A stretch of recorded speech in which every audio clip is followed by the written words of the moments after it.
షిరిడీ సాయిబాబా భువిపై నడిచిన గొప్ప అవధూత,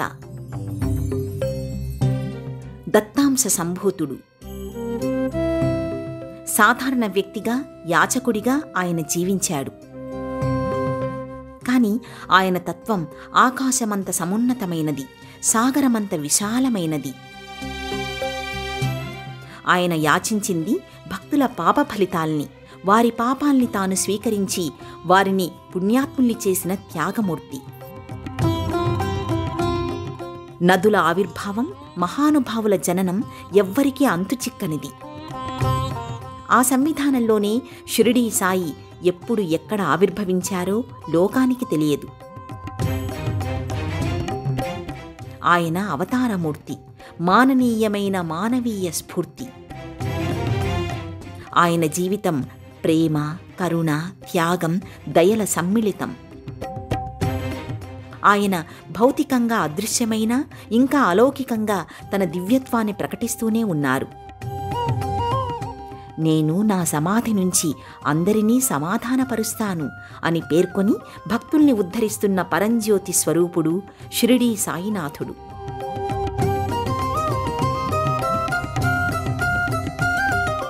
షిరిడీ సాయి ప్రధాన శిష్యుడిగా, అనుచరుడిగా, సేవకుడిగా, ఆయన లీలా విశేషాల్ని ప్రత్యక్షంగా దర్శించి వాటిని అక్షరబద్ధం చేసిన రచయితగా, సాయినే గురువుగా, దైవంగా భావించిన యోగిగా దాసగణు మహారాజ్కి ఎంతో ఖ్యాతి ఉంది. షిరిడీ సాయి సచ్చరిత్రలో దాసగణు గురించి ఎంతో విస్తారంగా గోచరమవుతుంది. దాసగణు మహారాజు కారణంగానే షిరిడీ సాయిబాబా గురించి లోకానికి విస్తృతంగా పరిచయం ఏర్పడింది. మహారాష్ట్ర అంతటా ఆయన గురించి తెలిసేలా మరాఠీలో ఎన్నో విశేషాల్ని దాసగణు ఆవిష్కరించారు. ఎవరైనా నన్ను ధ్యానిస్తే, నా నామాన్ని జపిస్తే, నా కర్మల గురించి పాడితే అతను రూపాంతరం చెందుతాడు. ఇందువల్ల ఆయనకు విముక్తి, ఆ అంశాల్ని ఆలకించిన వారికి ముక్తి అని షిరిడీ సాయి పేర్కొన్నారు. ఇందుకు ప్రత్యక్ష ఉదాహరణ దాసగణు మహారాజ్.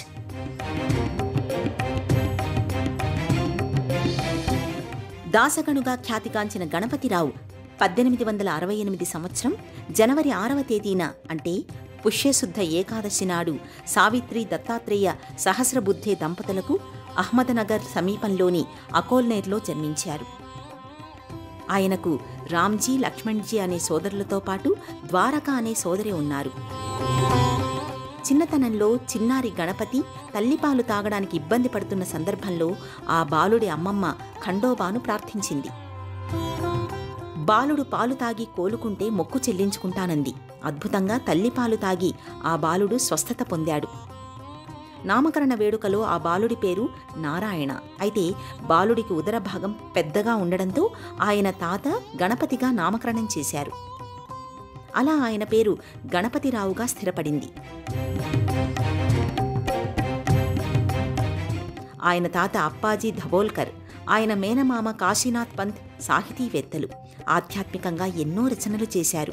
ఆ వారసత్వమే గణపతిరావుకి అబ్బింది. చిన్నతనం నుంచి గణపతికి చదువు పట్ల ఆసక్తి ఉండేది కాదు. ఆటపాటలతో ఎక్కువగా కాలక్షేపం చేసేవాడు. కళల పట్ల మక్కువ పెంచుకున్నాడు.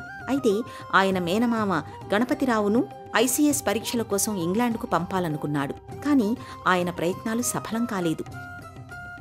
మరాఠీలో అద్భుతంగా గణపతి వివిధ అంశాలు, నేపథ్య విశేషాలు, ఇతివృత్తాలతో కవితలు రచించసాగాడు. దాసగణు భానకి ఇంటికి సంస్కృత పాత పుస్తకాల గురించి సమాచారం తెలుసుకోవడానికి వెళ్ళాడు. ఆ సందర్భంలో అక్కడ వామన శాస్త్రి అనే గురువుతో దాసగణుకు పరిచయం ఏర్పడింది. దాసగణుకు ఉన్న సంస్కృత పరిజ్ఞానం, విధేయత, క్రమశిక్షణ, మాట తీరు వామన శాస్త్రిని ఎంతగానో ఆకట్టుకున్నాయి. దాసగణు అభ్యర్థన మేరకు వామన శాస్త్రి అతన్ని శిష్యుడిగా అంగీకరించి ఆశీర్వదించాడు. వామన శాస్త్రి సాహచర్యం వల్ల దాసగణు జీవనశైలి, ఆలోచన సంవిధానంలో ఎంతో పరిణతి కనిపించింది. వామన శాస్త్రి శివైక్యం చెందాక మొదటిసారిగా దాసగణు షిరిడీ వచ్చారు. నానాసాహెబ్ చందోర్కర్ ప్రేరణతో షిరిడీ సాయి పరిచయ భాగ్యం దాసగణుకు లభించింది. దాసగణుకి అద్భుతమైన కంఠస్వరం ఉంది. ఆయన కీర్తనలు పాడుతుంటే అందరూ మంత్రముగ్ధులై ఆలకించేవారు.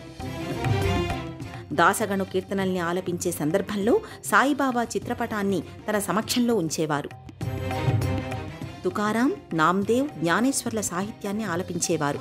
షిరిడీ సాయి వైభవాన్ని నోరారా కీర్తిస్తూ ఆయనను కారణజన్ముడిగా అభివర్ణించారు. దాసగణు వల్ల ఎందరో ప్రత్యక్షంగా షిరిడీ సాయిని దర్శించగలిగారు. సాయి చరితామృతాన్ని, సాయి జీవనసుధను విస్తృతంగా పరివ్యాప్తం చేసి ప్రచారం చేసిన ఖ్యాతి దాసగణు మహారాజ్కి దక్కుతుంది. దాసగణు షిరిడీలో ఉన్న సందర్భంలో సాయి బోధనలకు, ఆయన ప్రదర్శించే సర్వజీవ సమానత్వ భావనకు ముగ్ధుడయ్యారు. అందరి పట్ల ఆయనకు ఉన్న అపరిమిత ప్రేమ భావనకు దాసగణు ఎంతో ఆకర్షితుడయ్యారు. సాయి అమృతవాణి, సాయిబాబా బోలో వంటి దాసగణు కీర్తనా సాహిత్యం ఇప్పటికీ సాయి భక్తుల్ని తన్మయానంద భరితుల్ని చేస్తుంది. సాయి దర్శనం, సాహచర్యం దాసగణు ఆధ్యాత్మిక ప్రయాణాల్ని మలుపు తిప్పింది. షిరిడీ సాయి అనే భక్తి ఉద్యమంలో ప్రముఖ వ్యక్తిగా ఎదిగి సాయి ప్రేమాస్పద భావాన్ని పరిపూర్ణంగా ఆస్వాదించిన ధన్యజీవి దాసగణు మహారాజ్.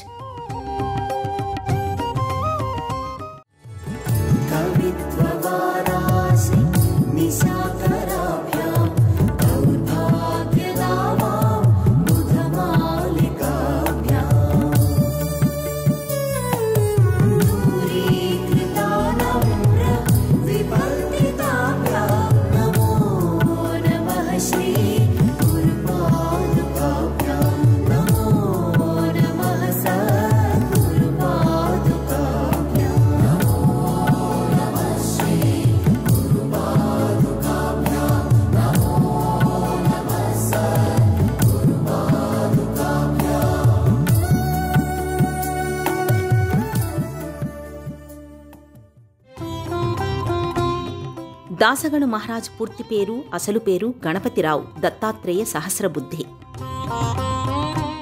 షిరిడీ సాయిబాబాకి అత్యంత సన్నిహితులలో ఒకరైన దాసగణు తన జానపద గేయాలు, ఉపన్యాసాల ద్వారా మరాఠా సీమలో ఖ్యాతిగాంచారు. చందోర్కర్తో షిరిడీని సందర్శించి సాయిబాబాను కలిసే అవకాశాన్ని అందుకున్నారు. బాబా పట్ల ఆయనకు అమితమైన గౌరవం ఉండేది.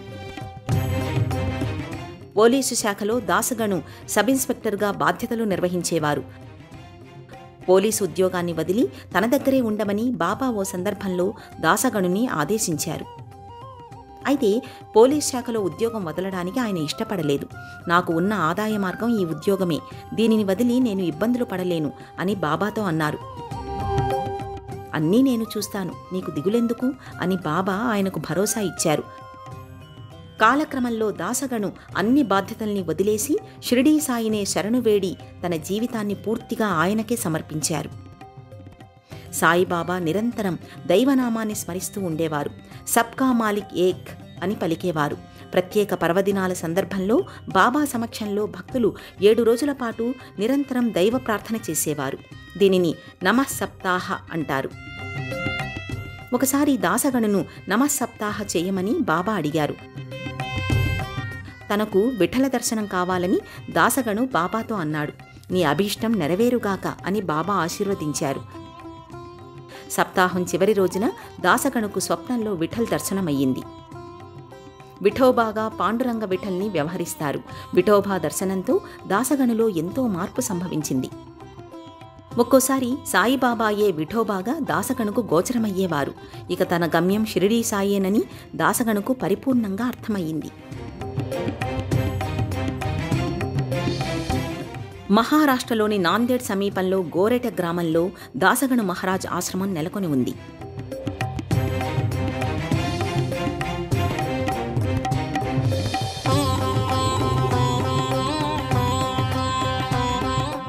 దాసగణు మహారాజ్ ఇక్కడే ఎక్కువ కాలం ఉన్నారు.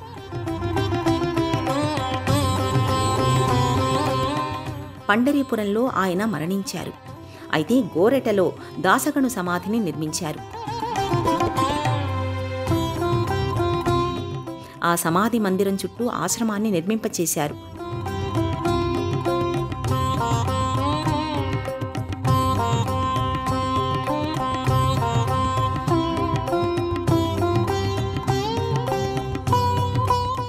దాసగను పండరీపుర పాండురంగ భక్తుడు.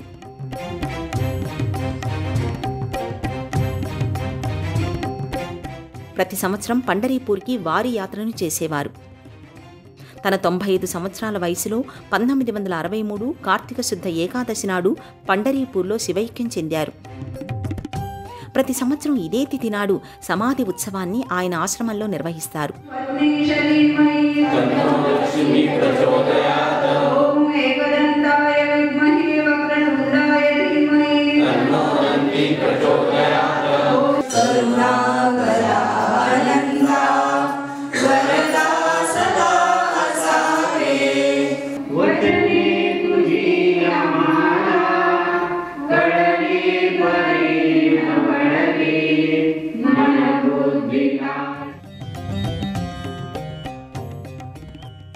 దాసగను మహారాజ్ ఆశ్రమం ఎంతో ప్రశాంతంగా ఉంటుంది.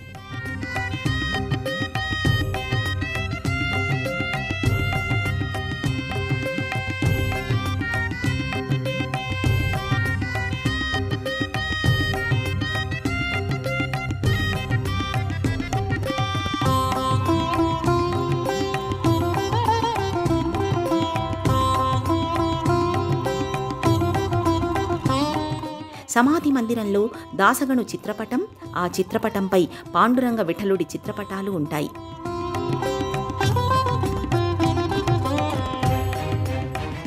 వీటికి ఇరువైపులా ఆది శంకరాచార్య, భక్త తుకారాం చిత్రపటాలు నెలకొని ఉంటాయి.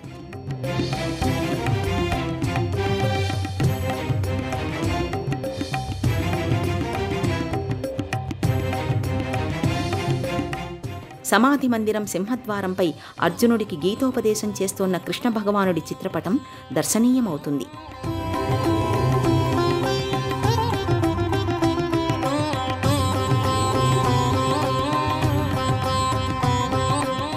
మందిర ప్రాంగణంలోని కుడ్యాలపై దేవతామూర్తులు, సాధు సన్యాసుల చిత్రపటాలు నెలకొని ఉంటాయి. ఎటు చూసినా దైవత్వం, దివ్యత్వం ప్రస్ఫుటమయ్యే రీతిలో ఈ ఆశ్రమ పరిసరాలు సందర్శకుల్ని ముగ్ధుల్ని చేస్తాయి.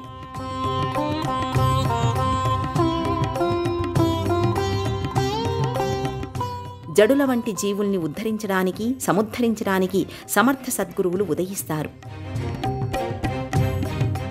వారి ప్రబోధాలు, వారు చూపే జ్ఞాన మార్గం అద్భుతమైనవి. సూర్యుడి ముంగిట దీపావళి పండగ సాధ్యం కాదు. సముద్రం దప్పిక తీర్చడం ఎవరి వల్లా కాదు. అలాగా మహాత్ముల వైభవాన్ని వర్ణించడం ఎవరికీ సాధ్యం కాదు. ఆ కోవలోని మహితాత్ముడు దాసగను మహారాజ్. సాయి సేవలో తాను ధన్యుడై తనతో పాటు మనల్ని సైతం తరింపచేశారు. దాసగను మహారాజ్ కారణజన్ముడు. సాయినాథుణ్ణి లోకానికి పరిచయం చేసిన ధన్యాత్ముడు, ప్రాతస్మరణీయుడు. మధ్య భారతదేశంలో సంకీర్తన సంవిధానంలో దాసగను పరంపర అనేది సృజింపబడింది. దాసగను పేరుతో మహారాష్ట్ర ప్రాంతమంతా నూతన శైలి ఆవిష్కారమయ్యింది. మహాత్ముల చరితామృతాన్ని పదకవిత సాహిత్యంగా వెల్లడించిన దాసగను సాహిత్యం ఉత్తర భారతమంతా వ్యాపించింది. ఒక సాధారణ పోలీసుగా తన జీవితాన్ని ప్రారంభించిన గణపతిరావు జనబాహుళ్యంలో పూజనీయుడిగా, సంస్థవనీయుడిగా ఎదిగిన వైనం అద్భుతం. గణపతిరావు మొదట లావణీల పేరుతో శృంగార కీర్తనల్ని రచించేవారు. సాయిబాబా పరిచయం కాకపోతే ఆయన పోలీసు శాఖలో శాఖాపరమైన పదోన్నతులు పొంది లావణీలు రాసే రచయితగానే మిగిలిపోయేవారు. సమర్థ సద్గురు సాయినాథుడితో అపార రుణానుబంధం కలిగి ఆయన చేతిలో ఉపకరణమై ఎంతోమంది సాయి భక్తుల హృదయాలలో దాసగనుగా చెదరని చెరగని స్థానాన్ని ఆయన సంపాదించుకున్నారు. సద్గురు సాయితో దాసగనుది జన్మాంతరమైన అనుబంధం కావచ్చు. ఘటనాఘటన సమర్థుడైన షిరిడీ సాయి తన సంకల్పంతో దాసగనుని తన చెంతకు రప్పించుకున్నారని భావిస్తారు. మహాత్ముల సాంగత్యం వల్ల పరివర్తన సాధ్యం. అందుకు దాసగను ప్రత్యక్ష ఉదాహరణ. శృంగార, లౌకికపరమైన విషయ లాలసత్వానికి సంబంధించిన రచనలు చేసే గణపతిరావును షిరిడీ సాయి కరస్పర్శ, దివ్య వీక్షణ ఆయనలో మార్పునకు కారకమయ్యింది.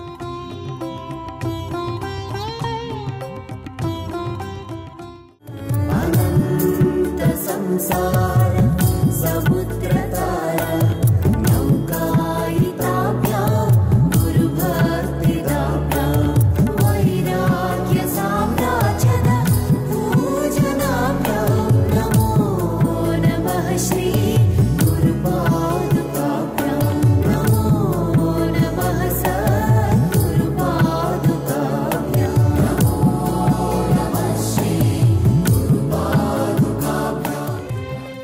షిరిడీ సాయి సమాధి చెందడానికి 36 రోజుల ముందు దాసగణు మహారాజ్ స్తవనమంజరి అనే గ్రంథాన్ని రచించారు. సాయిబాబాను పలు రీతులలో స్తుతిస్తూ సాగే ఈ గ్రంథం సాయి లీలా వైభవాన్ని ఆవిష్కరిస్తుంది. 1906 సంవత్సరంలో భక్త లీలామృత, 1925లో భక్త సారామృత గ్రంథాల్ని రచించారు. శాంత కథామృత పేరిట సాయిబాబాతో తనకున్న జ్ఞాపకాల్ని పంచుకున్నారు. అలాగే ఆధునిక సాధువుల జీవితాల్ని ఈ గ్రంథాలలో దాసగణు పొందుపరిచారు. భక్త లీలామృతంలోని 31, 32, 33 అధ్యాయాలలో, శాంత కథామృతలోని 57 అధ్యాయంలో షిరిడీ సాయి జీవన వైభవాన్ని దాసగణు విశ్లేషించారు. ఏకనాథ పంత్ దాసగణు తాతగారు. దాసగణు చిన్నతనంలో విఠల్ భక్తుడు. ఆ విఠలుడి కృప వల్ల తన మనవడు గొప్పవాడు అవుతాడని అందరితో ఏక్నాథ్జీ అనేవారు. ఆయన వాక్కులు సత్యమయ్యాయి. తాతగారి ఆశీర్వాదం, దైవ సంకల్పం వల్ల దాసగణు చరిత్ర సృష్టించే మహనీయుడయ్యారు. సత్పురుషుల ఘనత గొప్పది. ఆ సత్పురుషుల ప్రభావం దేవతల మహిమ కన్నా ఘనం. సత్పురుషులకు రాగద్వేషాలు ఉండవు. మహనీయులైన గురువులు చంద్రుడి వంటివారు. వారి కరుణ వెన్నెల వెలుగు. సత్పురుషుల వ్యక్తిత్వం కస్తూరి పరిమళం. ఎక్కడ ఉన్నా ఆ పరిమళం ఆకట్టుకుంటుంది. మహానుభావులైన గురువుల వాక్కులు చెరకు రసంలా మాధుర్యం. వారు సమతా దృష్టితో అందరికీ ప్రేమాభిమానాలు పంచుతారు.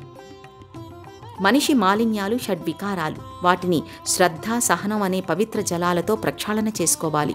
గురుపాద సేవే పావన పెన్నిధి. సద్గురువుల సాహచర్యం మోక్షతుల్యం. తాపత్రయాల నుంచి రక్షించే అద్భుత సన్నిధి గురు సామీప్యం అని స్తవనమంజరిలో దాసగణు విశ్లేషించారు. 1962 నవంబర్ 25 సాయంత్రం 5 గంటల ప్రాంతంలో పండరీపురంలో విఠలుడిలో ఐక్యమయ్యారు దాసగణు మహారాజ్. చంద్రభాగా నదీ తీరాన ఆయనకు అంతిమ సంస్కారాల్ని నిర్వహించారు. ఆయన చితాభస్మాన్ని సేకరించి గోరెటలోని సమాధిలో నిక్షేపించారు. ఆయన సమాధి మందిరాన్ని దర్శించడానికి ఎందరో భక్తులు గోరెట ఆశ్రమానికి తరలివస్తారు. బాబాకి అంకితమైన భక్తుడు దాసగణు. 2 దశాబ్దాల పాటు బాబాకు ఆయన సహచరుడిగా మసలుకున్నారు. దర్శన, సందర్శన, సంభాషణల ద్వారా సన్నిహితంగా మెలిగారు. సంపూర్ణంగా సాయి అనుగ్రహాన్ని అందుకున్న భక్త శిఖామణి దాసగణు. ఆయన బాబా లీలల్ని ప్రత్యక్షంగా చవిచూశారు. మహారాష్ట్ర అంతటా హరికథల ద్వారా సాయి లీలామృతాన్ని ప్రచారం చేసే మహద్భాగ్యం దాసగణుకు లభించింది. మరాఠీ కవనంతో, మధుర మనోహర కంఠస్వరంతో, గాన నైపుణ్యంతో, భక్తి పారవస్యంతో సాయిని కళ్ల ముందు సాక్షాత్కరింపచేయగల కళా నైపుణ్యం దాసగణు సొంతం. సామాన్య భక్తులు సైతం సాయి భక్తులుగా తరించడానికి ఆయన దోహదపడ్డారు. సద్భక్తితో ఆయన సత్యాన్వేషణ చేశారు. దాసగణు మహారాజ్ ఐహిక, ఆముష్మిక చింతనతో సాయకరుణను పొందిన మహనీయమూర్తి, ఆధ్యాత్మిక స్ఫూర్తి. ఓం శ్రీ గురుభ్యో నమః.